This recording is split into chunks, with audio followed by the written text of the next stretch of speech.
Hey, what up, you guys? It's your boy AP with another video, and I really don't know what to talk about, but I'm just gonna come up with something on the spot. I just got back from work. I'm about to eat like a little bit of what's left over, right? This is cheese, Mexican cheese, right?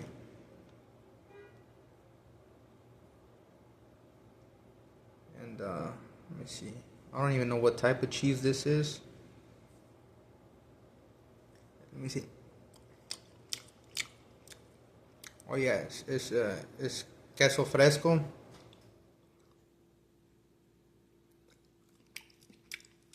Fresh cheese.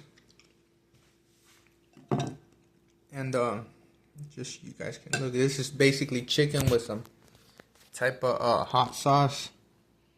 I know for you guys that don't know, it looks disgusting, but trust me, it's a world famous dish from Mexico, from my state of Mexico, from Oaxaca, as well known. And not only that, I got to pair it up with a Mexican Coke, with that real cane sugar.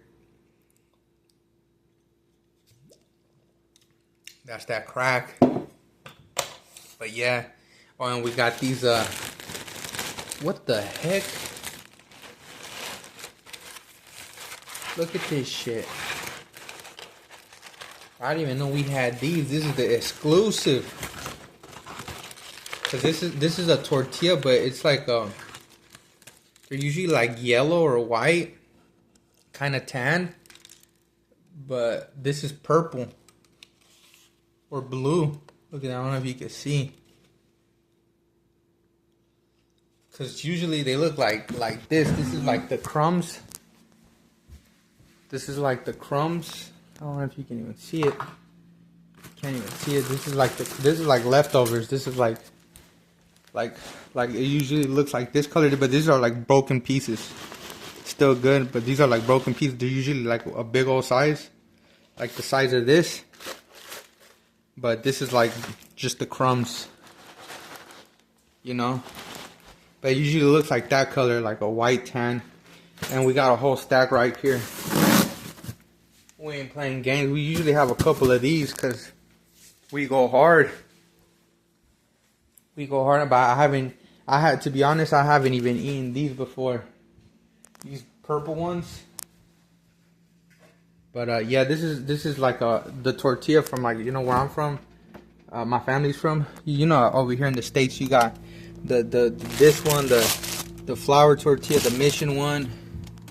The corn tortillas, but this is our tortilla. This is like a old ass tortilla, like a super old ass tortilla, but it's good though. It's a little bit more healthier because it's not thick. It's more like it's a little bit healthier.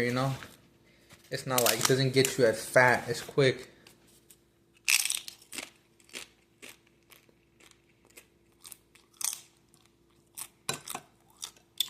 Alright, I'm gonna check this out. Look at that. This is the sauce. Like tangy, sweet.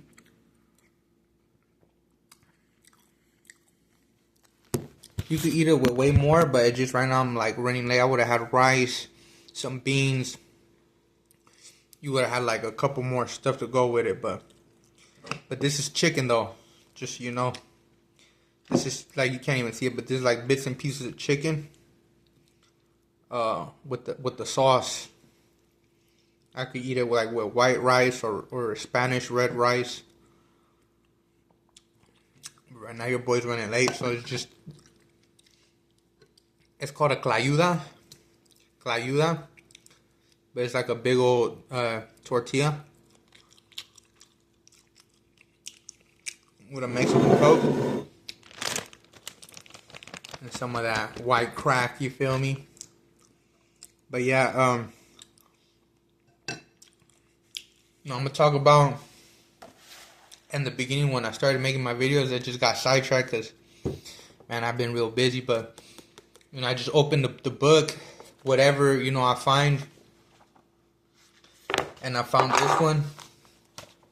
It's, I don't know what chapter it is, but this little section is called Back in the Barrel. And the author is 50 Cent. You know, the ones who haven't seen my older videos, this is like the first book I think I started talking about. I'm still like halfway.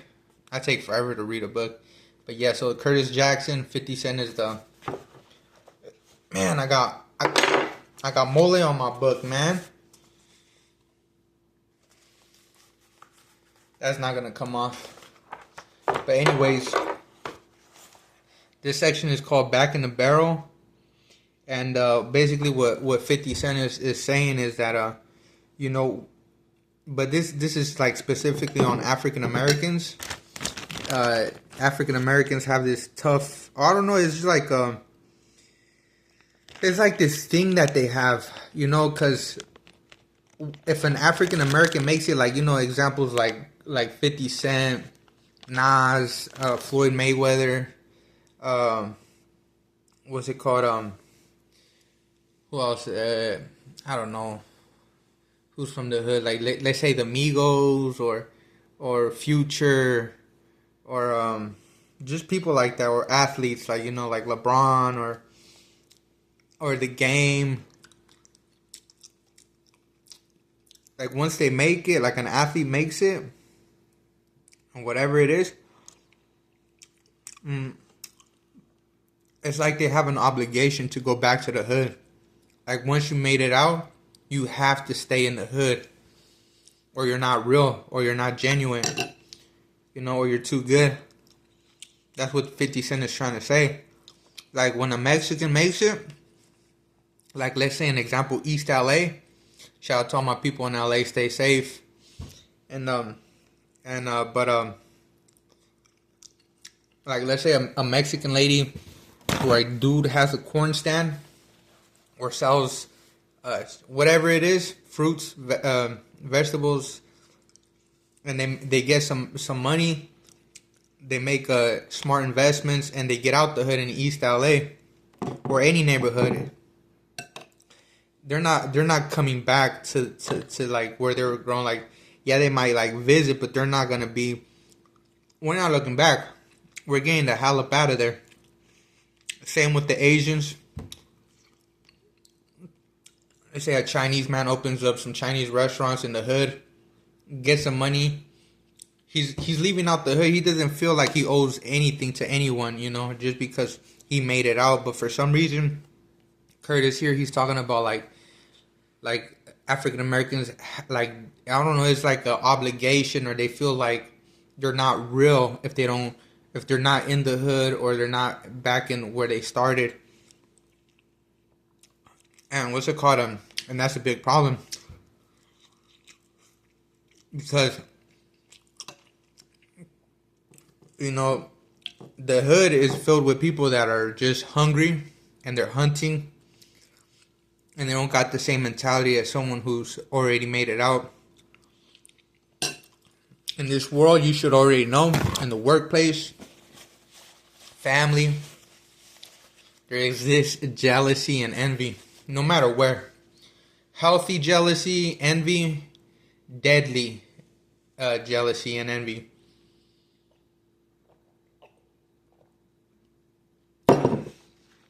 So, what's it called? So right here he talks about two people, Run DMC. I don't know if you guys ever heard of that rap group. Like, I don't know if it was in the 80s from New York. Run DMC. There's a couple people in it. Everyone in the group, I can't remember. I don't know how many members were in the group. Everyone moved.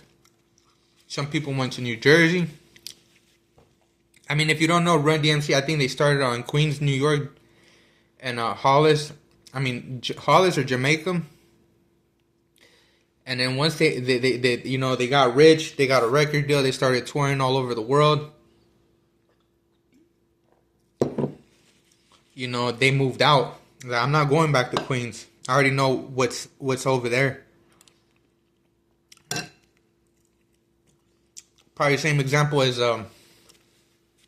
all those rappers from Chicago, all those drill rappers, they feel like they need to go back to the hood. They still like feel like they need to be in that environment. All the Irish, everyone, every other race, like, man, fuck all of them. Like, we're not going back. But for some reason, the African American feel that, like, I don't know, they just do that. 50 Cent is like dumb. Like, 50 doesn't go back. Yeah, he'll be like quick, but he's not gonna live there. He's rich. Like, why? I work so hard to get out of it. If I stay in the hood, it's dangerous. You think people from your hood love you? Nah. A lot of rappers, when they go, like, a lot of times, I don't know if it's true, but I've heard, like, when they go to their town, like, that's where they get killed, you know? Where they're from, where they're supposedly supposed to have the most love. So he's talking about Run DMC. Everyone else goes to New Jersey. Sorry, I'm eating with my mouth open. I'm just trying to do a video. It's late. But the only one who stays is Jay. I think he's a DJ. He stays. What a big story. No, he gets a record deal, sells millions of records, tours the world, Europe, Asia. Decides to come back. The only one who decides to stay where he came from in I think Hollis, Queens, or Jamaica. He opens up like a studio or some type of something for the community. Shows a lot the youth how to rap, how to compose songs, structure songs, melodies. And 50 Cent, that's where he learned from Jay. But if you don't know the story, Jay got murdered in his studio. You know, I don't know who killed him. I don't know. I'm sure there's documentaries of like who killed him and why, but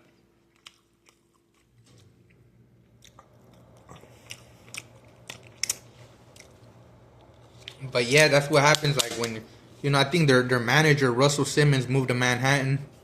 But if you stay in your neighborhood and you've made it out, like, just get out. You know, you can stay and visit like 50. Like, he'll come visit quick, but I ain't staying there too long.